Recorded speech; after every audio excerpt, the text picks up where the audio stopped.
Habari gani Mwanakeo TV, kama ni mara yako ya kwanza tafadhali subscribe na turn on notification.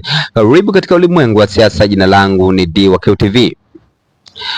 Rais wa TLS si mwingine ni Boniface Mwabukusi amewambia umma kwamba amekutana na aliyekuwa rais wa Malawi si mwingine ni Dr. Lazarus Chakwera.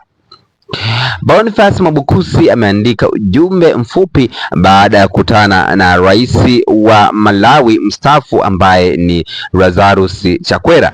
Nanukuu maneno ya Boniface Mwabukusi katika mtandao wa Twitter. Nanukuu: nilipata nafasi ya kuonana na kuzungumza na Daktari Lazarus Chakwera.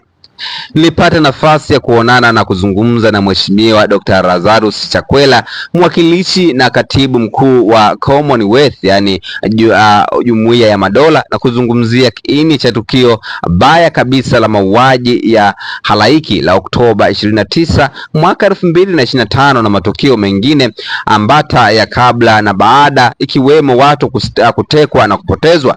Hoja zetu zililenga namna bora ya kupata ufumbuzi kamili kwa msingi wa kweli, yani true, haki ambao ni justice, na uwajibikaji ambao ni accountability. Mwisho wa kunukuu maneno ya Rais wa TLS si mwingine ni Boniface Mwabukusi, kutokana na kile ambacho wamezungumza kati ya Boniface Mwabukusi pamoja na rais mstaafu wa Malawi si mwingine ni Lazarus Chakwera.